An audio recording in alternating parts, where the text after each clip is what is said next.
Ta-da! Just get my little lap blanket there. All right, people, look at me. Well, don't look at me, look at me. No, don't look at me, look at me.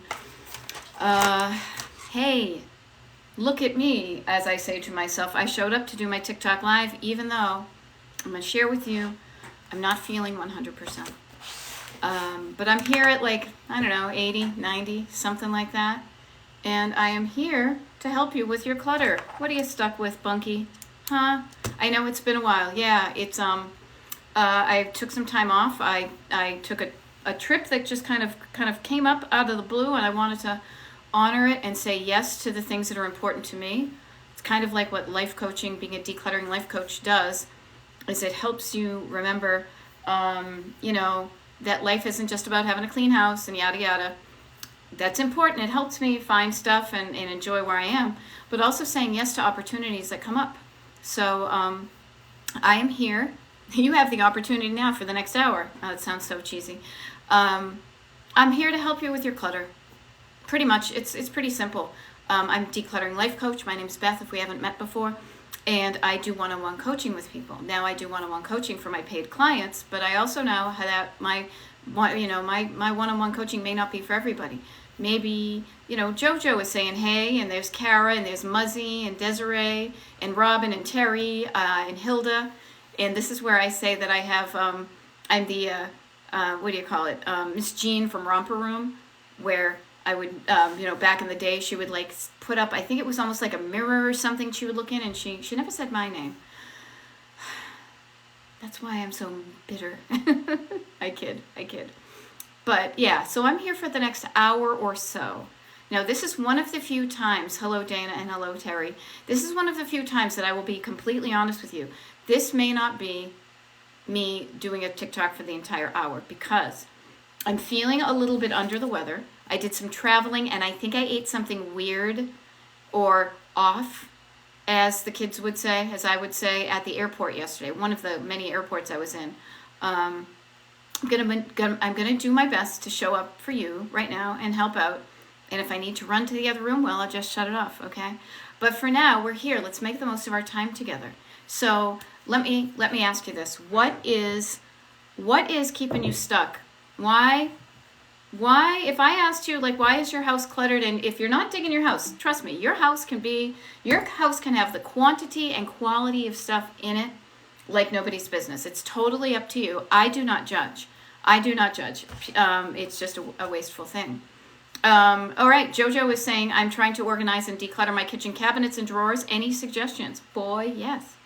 First of all, okay, overwhelmed and storage issues. Okay, good stuff to know. Thank you, Dana. So overwhelm, I will get to both of these because they kind of touch upon the same thing. Overwhelm is a quantity issue. Overwhelm is looking at everything all at once. I'm overwhelmed by the enormity of these things. I don't know, and the overwhelm, the amount of things you're thinking of, is keeping you stuck. You've got your foot on the brake. You're not even in, like, you're maybe even in park.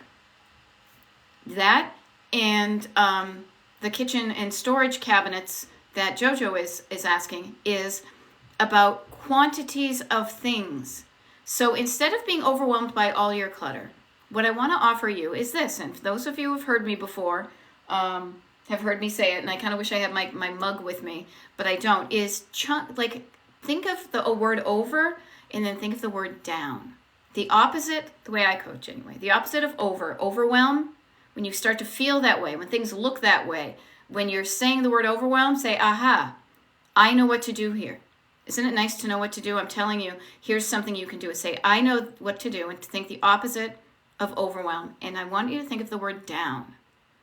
Now, down can be applied in so many ways to help you through this. So the first thing I want you to think of is kind of like down regulating your nervous system. So if you're looking at something and your nervous system is activated, like, oh, fight or flight, I'm frozen, I'm in fight, well, I'm frozen because I look at too much stuff, let's calm that down. Let's slow down. Oh my gosh, let's just even take a few deep breaths, right? Down into your lungs. And then slowly breathe out. Do that a few times. Slow down how you're talking to yourself. Slow down your motions. calm yourself down. Calm down your nervous system. I was on a coaching call this morning with a client, and her cat got all, and I said, it's just like if your cat goes zing and their hackles get raised up, you would take it and you would calm them down. Okay? I also say this to Jojo. When you're looking at organizing your kitchen cabinets and drawers, look at the quantity of items you have. Don't look at all the drawers all at once. Don't open up all your cabinets at the same time and all your drawers and get overwhelmed. No, chunk it down. Slow down, chunk it down. Open up one drawer, and ask yourself, with each one of these things, first of all, it can be exhausting to ask yourself the same question with everything, but that's how you get a curated collection of stuff. But categorize the things in one drawer. These are how many serving spoons I have. These are how many spatulas I have. These are how many pairs of tongs I have. I'm just kind of thinking of stuff we have in our own kitchen cabinet, or drawer rather. And ask yourself, do I really need and use all of these? And then wait for the answer. And if the answer is like, no, I tend to use one pair over and over again, and some others I don't because, they don't work as well, pay attention to that. Reduce the quantity of items that are in your home of things that don't do it for you. And then it will be easier for you to immediately grab something that works. Can you imagine having like 47 kind of dull knives versus 5 really sharp ones? Okay? So chunk it down. A drawer at a time, a door at a time. When you open up your cabinets in your kitchen, go do a shelf at a time. And also the neat thing is about doing the kitchen stuff is that tends to be a place where a lot of people hang out, so you know what you use all the time, because what you use all the time is probably in the dishwasher or the sink, or if it's a food thing, maybe it's on it's in the fridge because you made leftover or you have leftovers, or maybe it's on a shopping list because you ran out and you need to buy some more. Get curious about the stuff that doesn't get used. Look at the stuff that is still in the cupboards right before you go grocery shopping. And say, what's the deal? Not judging. Do not judge. Do not judge yourself. I don't judge. Judgment is just a freaking waste of valuable energy. But get curious. The opposite, kind of like I said, the opposite of overwhelm is down. The opposite of judgment is curiosity. Why do I have all this? Oh, that's right. We bought that one thing of dill weed for this one recipe, and then it was like this huge thing, So get curious about why you have stuff. And if the things you have, if the quantity of items you have is getting in the way of you easily putting things away, rejigger the quantities. And only keep the stuff that you really use or love. And the stuff that's helpful and the best quality of them. Now, you probably see me all the time wearing a black t-shirt and a hoodie. It's my jam. This is what I wear. This is what I'm comfortable with. However, I've had multiple black hoodies and multiple t-shirts. Now, recently I realized, because my body's changing and I'm endeavoring to love it, that one of my hoodies got small. So I thought, well, you know what? I am going to donate that somewhere because it's not comfortable for me to wear. I have one that fits better. So the quantity, now the ones that I have, whatever hoodie I have, I'm going to be comfortable in it. Okay? Hope that helps. Chunking it down. Slowing down, chunking it down. Making it manageable so you start is kind of the key to a lot of this stuff. Because then once you get started, then you get, momentum. You get, this isn't as bad as I thought. Like you start driving on that road trip called Towards Your Destination Decluttered. Okay? This is fun. Dana, I was just talking about this with another one-on-one client today. Dana says, I go to clean one room. I take it to another room and then get distracted by that room and no storage. Okay, so again, lack of storage is a math problem. You have too many things for the amount of storage you have. Now, initially, many people think that the solution is to buy more storage. You may want to do that at a certain part of this process, but I offer this first. You gotta store it, zip it, rewind. You gotta sort it before you store it. Again, going through and saying, do I even need all of these blankets in my My linen closet. No, I don't even use them. The only time we use them is once when somebody comes over and we have one bed to make up.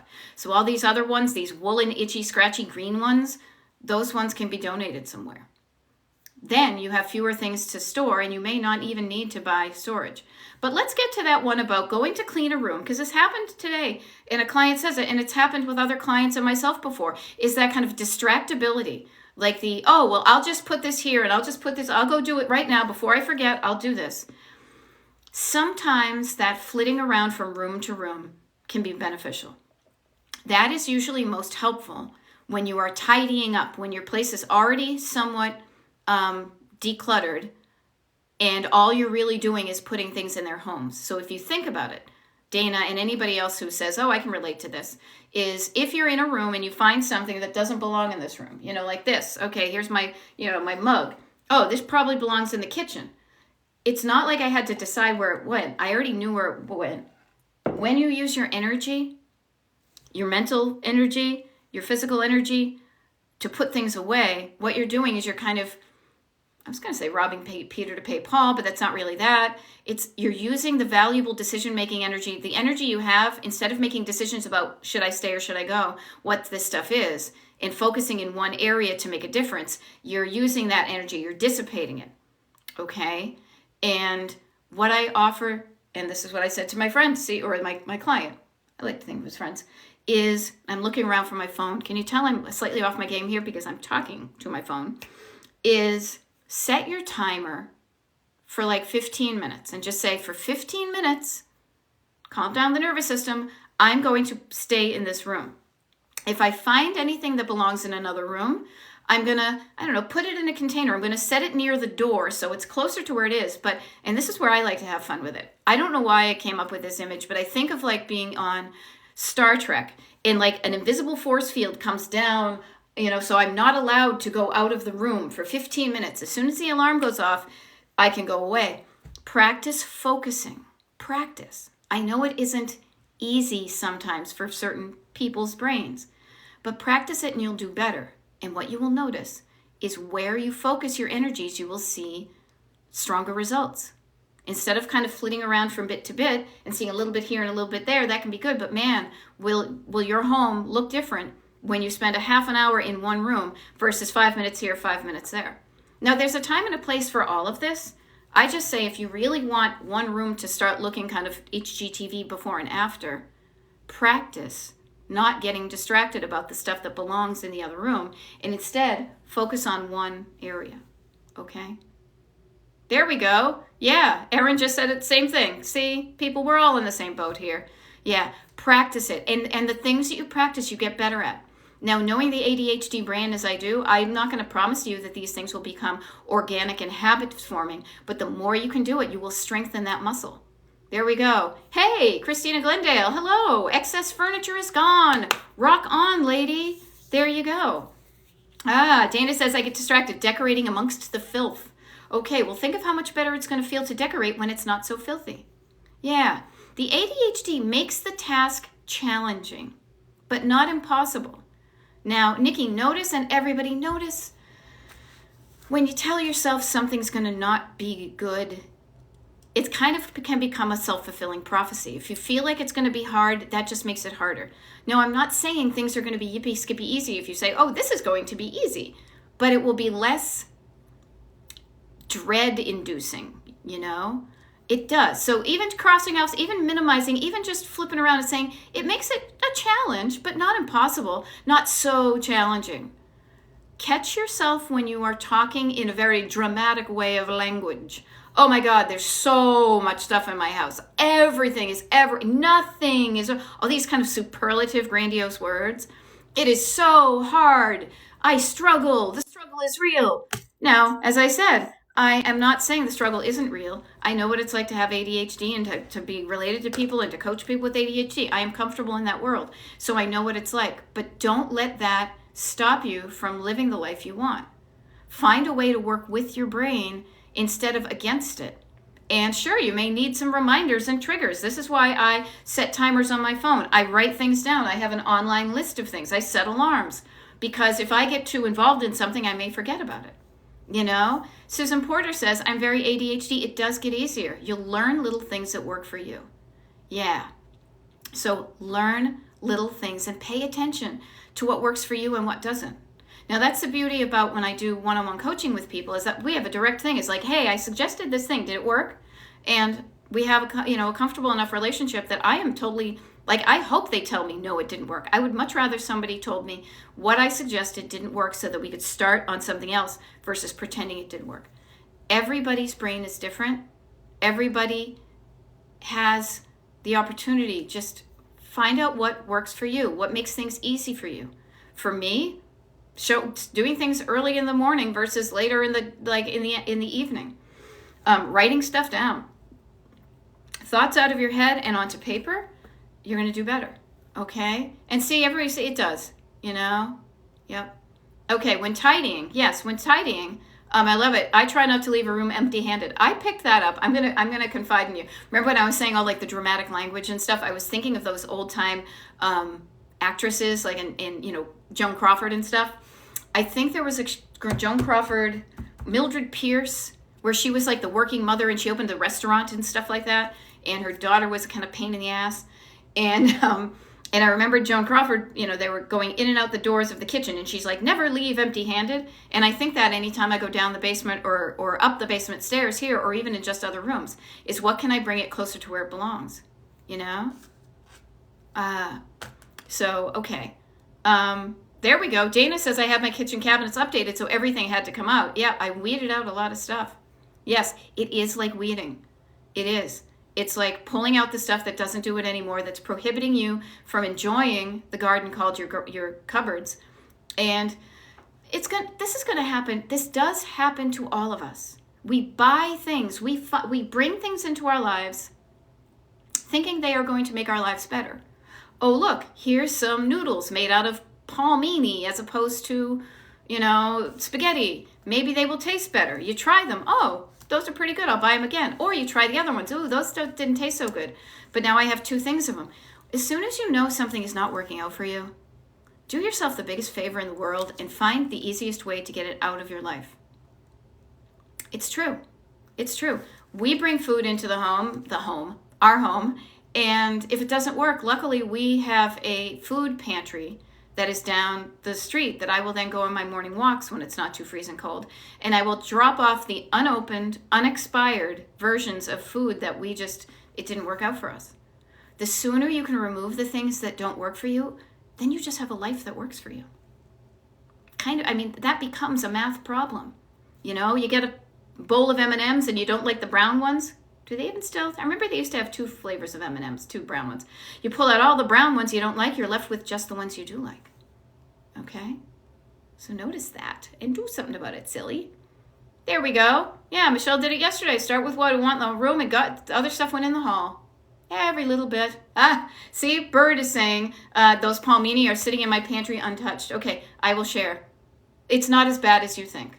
We got some from Trader Joe's that was kind of iffy. We got another brand that weren't so bad. But learn about these things. Yes, and Queen Victoria, I agree. Everybody, I think, is somewhere on the ADHD continuum. Some people are just afraid to get diagnosed or admit it because the fear of judgment, the fear of shame, the fear of being neurodivergent as opposed to neurotypical. Oh, you're different. No. If we all get real, each one of us does things in a different way that works for us. Okay? There we go. Okay, I love it. User 7994 says, you are the best. Why, thank you. I'm a teacher and I've learned how to just say, I'm just going to grade 1 paper. Yes. Chunk that stuff down. Everybody. I'm just going to show up for another coaching session. I'm just going to send out 1 more email. I'm just going to sit down and see what my schedule looks like tomorrow. The more easy you make it, the easier it will be to do it. Because it's like, oh, that small thing, I can do that.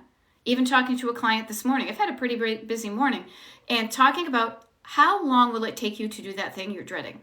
If I timed you about that phone call you're dreading making, how long would it take you to be on that phone call? Probably about 5 minutes. But you're letting something take up all this time, dreading it, when you could just say, you know what? I'm going to, and you gotta I don't want to say force yourself, but I'm going to sit down, and it's only going to take me 5 minutes to call up and say whatever it is, And then when I hang up that phone, I'm on the other side of that. Instead of dreading it, it is done. And boy, that feeling of just having something you don't want to do done is one of the major milestones getting to your destination decluttered, is doing the thing that you have been avoiding. But when you avoid stuff, it's not like you're not doing it. Like, it's not like it's still not like hanging out, weighing on your shoulders. Okay. Oh, there we go. Picky says, I don't have to be the keeper of all things. Yes, I remember saying that once because I was keeping a lot of newspapers and things because I grew up in a pre-digital era. So if you didn't have the newspaper that said John Lennon of the Beatles was shot dead, you might not be able to read that. Now you can read those things online. Okay? And we are in a different era, but our brains sometimes don't catch up. But I remembered saying at a certain point, I had all my Rolling Stone magazines for when I was in high school, a bunch of old, now some of them I kind of wish I had, but very, very rarely. I saved a couple of them. But when did who said I had to be like the Library of Congress? I don't have to save these for everybody. And especially in this digital world, it is fun to have some things. There was something recently, I wish I could remember what it was. Oh, you know what it was? This was so random, but I'll share it with you guys. Is talking about saving things. I actually, back in the 80s, a cassette tape, for whatever reason, I decided to record the guy doing the school closing announcements when it was a snow day. Because I thought at the time, I can just play this for my parents some other time and pretend we have a snow day. I don't know, but I did it. And because I'm a keeper of stuff, and I'm a lot better at it now, but I kept that recording on a cassette. I think I've even got the cassette still up there. I shared it with my husband decades later when I got married with him, and he had a way to transpose stuff that was on a cassette into like a digital file. Now I'm able to share it with people. So ask yourself why you're saving things. Are you saving things to share the story of the stuff with you or to other people? Share that stuff now. Share the stuff you are saving. If it's a family story, you want to tell a family story, start getting on it. Write these things down. Now you can do totally different things. You can make a video. My friend Dallin has been curious about what happened. Her father mysteriously disappeared off of the coast of Miami back in the 80s or 90s. And I said, do a video about it. Get the story out. Maybe some people will help you. And she did. And she hasn't gotten closer, but she's gotten some leads. Okay? So if you are saving stuff, do something with the stuff you're saving it. Yeah, Bernadette, I'm an emotional hoarder. Yeah. It happens. You've got your surface stuff, because you're saying, I see right above. Since discovering you, our main level is our home is decluttered. We just need to tackle our office. We're always trying to tackle things. What made us think we were, football players? We got to tackle it. How about I got to play in this? I'm going to go play with my stuff. I'm going to go exploring. I'm going to go on a treasure hunt. Notice those different things. But notice that your surfaces on the main level, the kind of the everyday, the public spaces might be looking good and feeling good. Awesome. Absolutely nothing wrong with that. However, that's surface, and then you have stored, and then sentimental. So sentimental, emotional hoarder, saving things that tell you a story. Saying a lot of my grandparents' items stored in boxes. Okay. So nobody says you have to get rid of any of it. But are they bringing you joy in those boxes? Again, the answer can be yes. I really like this. I like opening up this box and I look at this stuff. But ask yourself how these things make you feel. Are you feeling heavy when you look at them? Or are you feeling lit up and you want to share the story? And if they're making you feel heavy, then you might want to experiment with, what could I do to save the story that these things contain without having to save the thing? Okay? Hey, German May 95 just says, I finally took down my old surround sound and gave it away this weekend. Rock on. Things that mean something to you at a certain point and then no longer are doing it for you. Passing it along. Good stuff. And even notice, why would you give that away? Says Dana, because Dana wouldn't give it away, but German May was done with it. Yeah. I actually I'm always working on a better phrase to use than get rid of, but it's the one that organically comes up. But what I want to say is giving it a better home. Donating it somewhere where somebody else can get it caught up. Okay? Yeah. And you feel it's a close connection to when they were physically here? Nothing wrong with that. This is the wonderful thing about decluttering. Nobody is saying you have to do it. okay? Nobody's saying you have to do it. You decide what you keep and you decide what you give away. As long as you have made a decision and it feels right to you, honor that. It's the stuff that doesn't do it for you. It's the stuff that you want to get rid of and you can't. That's where declutter coaching helps. Okay? Excuse me. Oh. All right, Annalisa found $18 in change this weekend. Rock on. Yep, good stuff. Okay, tackle. I share an office with my husband. I shared an office with my husband once too, and it was close quarters because we both have different ideas of what's neat and what's tidy and things like that. Focus on your own stuff first. I would say that to anybody, any of my clients, even if somebody else in your house is a total clutter bug, if you don't know how to declutter, you can't teach them how to do it. Okay? And that's how that goes. I love it. Somebody said they recorded the TikTok, the songs that come and knock on our door, all those good things like that there. Okay. All right. Environmental guilt. Ooh, that sounds interesting. There we go. Samantha Wood says, I was cleaning yesterday and had to keep saying, no one will hate you if you donate or throw this away. Yeah. Picky is saying it's way more fun to clean up someone else's stuff, and that's because you don't know the story behind that. Okay? You don't know the story behind their stuff. It doesn't speak to you. It's silent stuff. To you, it's just a mug. To somebody else, that mug has a provenance and a history. You know? Yeah. Ask what the story is. And the story lives up here and in here. It's not in the thing. Is there a way you can remember the story without owning the physical object? It may change from thing to thing. People take pictures of things. People give them away to historical societies. People share them with next generations. People write down the story. There are different things you can do. The story, the thing, is only a visual reminder of the story that exists in you. And you, being humans, we impart like things with meaning. We can also then pull the meaning out of the thing so the thing becomes the thing again. You know? Okay. Denzel 58, my grandpa gave me these old linens and I had them in a box to donate and my friend said not to. Your friend has a thing about those linens. You were ready to do it. Yeah, took them out of the box. I would give them to the friend. Here, you have them. All right? So notice that. Now, a couple things, you guys, I want to mention to you. One is, because it's about halfway through, and I'm probably I will set this for everybody on right now and anybody who's joining. Today's TikTok Live will be cut short a little bit because I'm not feeling 100%. This rarely, if ever, happens, but I also know that when I feel better, I do better. And I was traveling yesterday, and as I said, I think I ate something wonky at an airport. So I want to not embarrass myself on a TikTok Live. Okay? But what I want to offer to you is, even if you were thinking that I was going to show up here for an hour and maybe you even banked time to listen to me, is trust yourself. You show up and you hear the things I say. Give yourself permission. Honor what you feel about your things because it's your life and it's your home. If you want to release it, notice I didn't say get rid of. If you want to release it, if you no longer want this item in your home, you have permission to do so. If you want to keep it, you have permission to do so. It's all up to you. So trust your gut.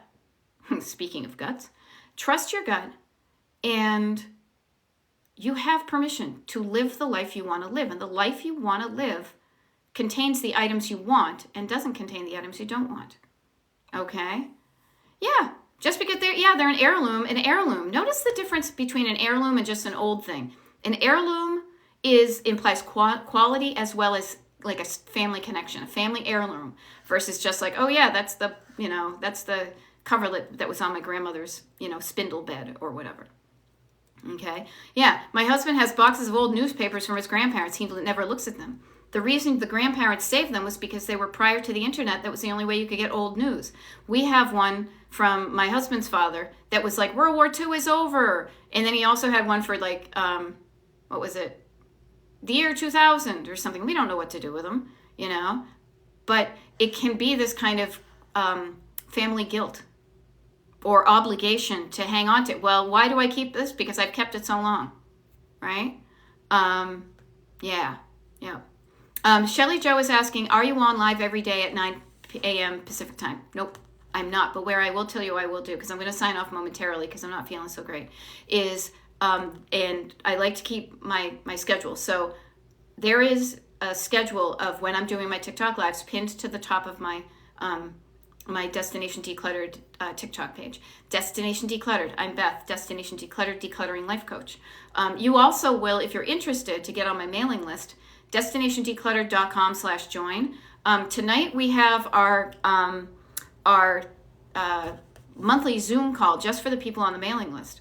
I take that seriously, so I'm going to make sure I rest up for that because I'm not, as I said, have I said I'm not feeling 100%? Getting on the mailing list also gets you the schedule of when I'm going to show up for TikTok Lives before anybody else, before I even do those videos. Also, if you want me to be your one-on-one coach, I show up for my clients. And so you can learn about that on my mailing list, okay?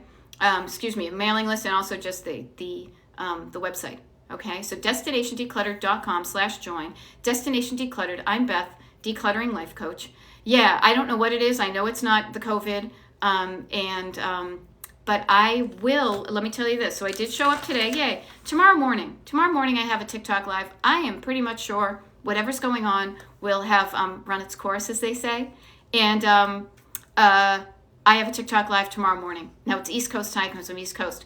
Woodia is saying, is the mailing list subscription based? Yeah, you just kind of sign up for it. You give me, and I send out emails, but it's not, it's free. I guess if that's what you're asking. I send out emails when I have something interesting to share. And yes, I will feel better, Lady Erin. I love your little hearts are like my favorite colors. But so I'm going to sign off now. I will see you tomorrow morning. And if you're a client of mine this afternoon, I will see you as well as anybody on the Destination Decluttered email list when we do our Zoom tonight. I promise to show up for that. Okay. I will be fine, but use this time, you guys, use this time to just ask yourself, what is there something here that no longer does it for me that I can just release? And then your life is that much closer to being the way you want it to. Okay. I will see you tomorrow or tonight, and I plan on feeling better, and thank you for your good wishes. Okay.